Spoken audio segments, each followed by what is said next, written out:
በምርጫና በዲጂታል አውድ የሚመክር መድረክ በአዲስ አበባ እየተካሄደ ነው። የኢትዮጵያ ሰብአዊ መብቶች ድርጅቶች ህብረትም ከፓራዳይም ኢኒሺዬቲቭ ጋር በትብብር ባዘጋጀው መድረክ በዘርፉ የተለያዩ ሀገራት ተሞክሮ ቀርበውበታል። በስፍራው የሚገኘው ባልደረባችን ወንድሙ አዱኛ ነው። ተጨማሪ መረጃ ሊያደርሰን በቀጥታ መስመራችን ላይ ወንድሙን አግኝተነዋል። ወንድሙ፣ በዚህ ምክክር መድረክ ላይ የምርጫና የዲጂታል አውድን በተመለከተ የቀረቡ ሀሳቦች ምንድን ናቸው? አመሰግናለሁ ኃይለ ኢየሱስ። እንግዲህ የኢትዮጵያ ሰብአዊ መብቶች ድርጅቶች ህብረት ከፓራዳይም ኢኒሺዬቲቭ ጋር በመተባበር በምርጫና በዲጂታል አውዱ ላይ ያሉ ሁነቶችን በተመለከተ የባለድርሻ አካላት የምክክር መድረክ ነው በዛሬው ዕለት በመዲናችን አዲስ አበባ እየተካሄደ የሚገኘው። በዚህ መድረክ ላይ እንግዲህ የዘርፉ ተዋንያን በተለይ ደግሞ ከዲጂታሉ አውድ ጋር ግንኙነት ያላቸው ተቋማትን ጨምሮ ሌሎችም የሲቪክ ማህበረሰብ ድርጅቶች እንዲሁም ደግሞ ከምርጫ ጋር ግንኙነት ያላቸው አካላት በዚህ የምክክር መድረክ ላይ እየተሳተፉ ነው የሚገኙት። የዲጂታሉ አውድ እንግዲህ ቀልጣፋና መረጃን ተደራሽ ከማድረግ አንጻር በጎ ሚናውን እየተወጣ እንደሚገኝ ይታወቃል። ኢትዮጵያም ደግሞ ይህን ዘርፍ በተለያዩ መርሃ ግብሮች ወይም ደግሞ በተለያዩ ዘርፎች ላይ ተግባራዊ በማድረግ ሰፊ እንቅስቃሴ እያደረገች እንደሚገኝ ይታወቃል። የዲጂታል 2025 ትግበራን አጠናቃ የዲጂታል 2030ን ትግበራ ጀምራለች እና በዚህ ሂደት ውስጥ የተለያዩ አገልግሎቶች በዚሁ በዲጂታሉ አውድ እንዲቃኙ የተደረገ እንደሆነ የምናስታውሰው ጉዳይ ነው። ዘንድሮ እንግዲህ ባልተለመደ መልኩ ኢትዮጵያ ለምታዘጋጀው 7ኛው ጠቅላላ ምርጫም የዲጂታል ትግበራ እውን ከሆነባቸው ዘርፎች መካከል አንዱ እንደሆነ እናስታውሳለን። የመራጮች ምዝገባ በዲጂታል አውድ መሰጠቱ ለዚህ አንዱ አብነት ተደርጎ ይወሰዳል።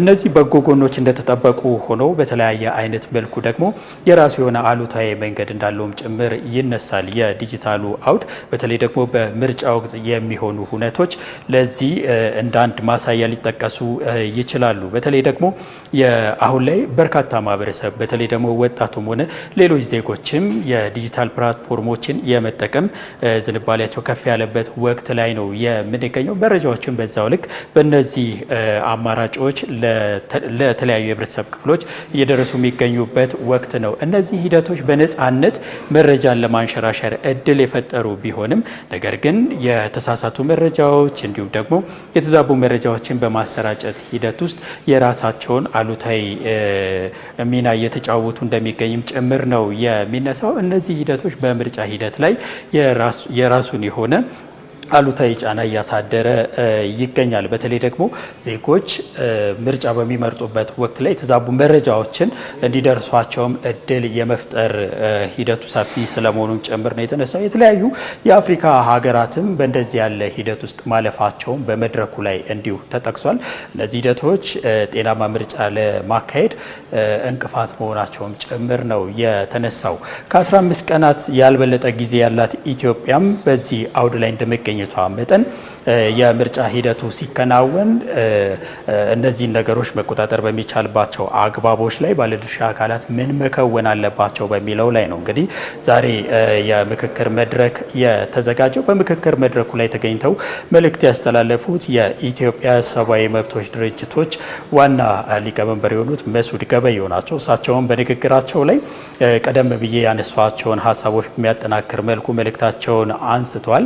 በተለይ ደግሞ በአፍሪካ አሁን ላይ በርካታ ዜጎች የዲጂታሉን አውድ በመጠቀም የመረጃ ልውውጥ የሚያደርጉበት መሆኑን አንስተዋል።